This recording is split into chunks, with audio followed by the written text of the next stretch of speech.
Good afternoon. I'm Jordan Mayberry, and I am a physician assistant that works at UT Southwestern in Dallas, Texas. I've been practicing in hepatology for a little over 12 years. And today in our community network, we're going to talk a little bit about alcohol and MASLD and kind of navigating that complex relationship and how to manage these patients. So a couple of questions that we are going to talk about today. We'll start with number one. How do you effectively screen for and quantify alcohol consumption in patients presenting with suspected or diagnosed MASLD and MASH? And why is accurate assessment critical? Well, I think kind of one of the first things that we should do when we talk about this idea of motivational interviewing. If you suspect that a patient with MASLD or MASH may have an alcohol use disorder or may just be drinking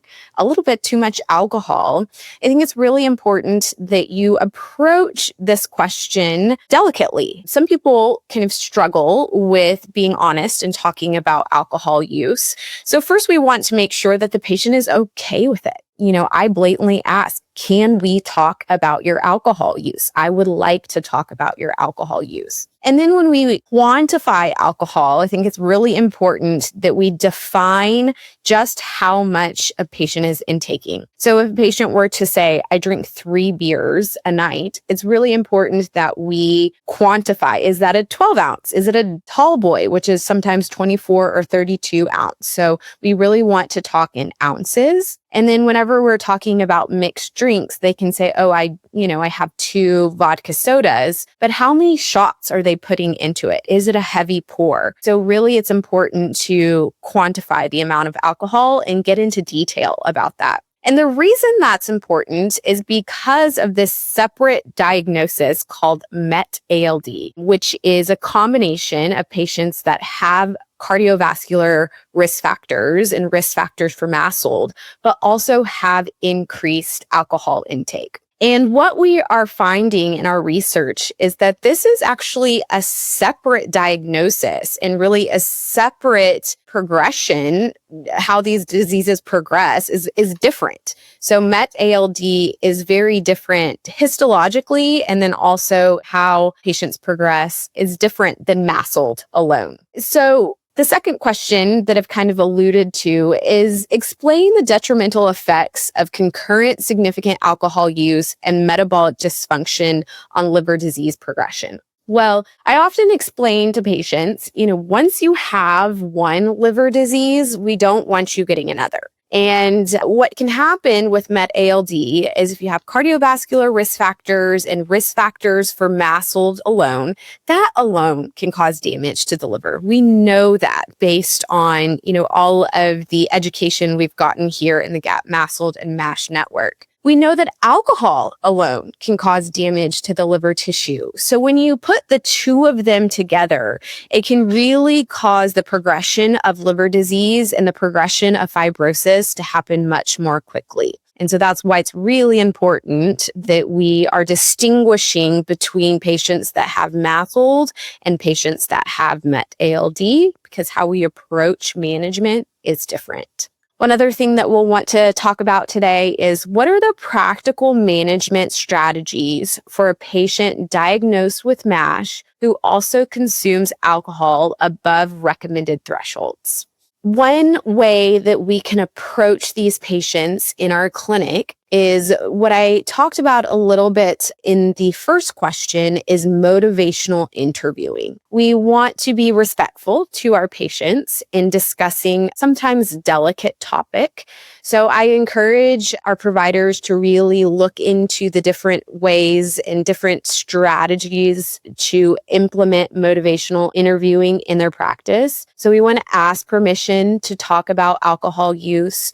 We want to, of course, explain why and how this can be detrimental to the liver, and then also discuss how alcohol could be causing further progression of their liver disease. And once we have that discussion, if we feel like our patient may have an alcohol use disorder and may have difficulty discontinuing alcohol, we can also offer medication. So there are different medications such as acamprosate, we use that in our clinic often, that can be helpful for decreasing these cravings for alcohol. So there are some ways that we can really treat the alcohol use disorder specifically in addition to managing the MASLD risk factors. Some referral pathways and counseling techniques. I did mention the motivational interviewing. There are other pathways and structured sobriety programs that are available for patients. Of course, AA is a very common one. I think that sometimes patients have a difficult time with AA and with really wrapping their mind around the need for AA. If they have an alcohol use disorder, AA is not for everyone. Some of the other structured sobriety programs that we use in our clinic, Smart Recovery is one that patients like a lot. And then fortunately, within our system, we have an addiction psychiatry department within our university that we work alongside very often if patients want to help manage sometimes their anxiety and depression. We know that anxiety and depression can be treated with alcohol, kind of self-treatment or self-medication. And so making sure that we're addressing some of the underlying reasons for alcohol use can be important as well. How does ongoing alcohol consumption impact the interpretation of LFTs, NITs, and the eligibility for potential MASH pharmacotherapies? Well, as we discussed previously, MASH alone can cause inflammation within the liver, and alcohol alone can cause inflammation within the liver. So if you have a patient that has risk factors for MASH, alcohol can certainly cloud that picture. If they are actively drinking alcohol, it can cause the liver enzymes to be much higher because there is more inflammation within the liver.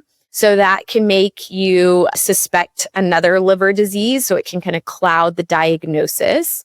The other thing that can be complicated in these patients that are actively using alcohol over the threshold is that it can falsely elevate the NITs. So if we're using something like FibroScan or MRI elastography to assess for fibrosis within the liver, if there is significant inflammation within the liver because of alcohol use, then that can falsely elevate some of those NFTs. And so we want to make sure that when we are interpreting our NFTs, that the ALT and AST are not greater than 100, because that can falsely elevate, and that we are decreasing alcohol use so that we don't get a falsely elevated fibrosis score for our FibroScan and MRE. Those are some of the issues that we can kind of come across in our patients that have MASLD and MASH and may be using alcohol above the recommended threshold. I hope that these were helpful in assessing patients for alcohol use disorder or just assessing patients that may be using alcohol above the recommended threshold. I really appreciate you joining me this afternoon in our GAP MASLD MASH community network, and I look forward to continuing education with each other.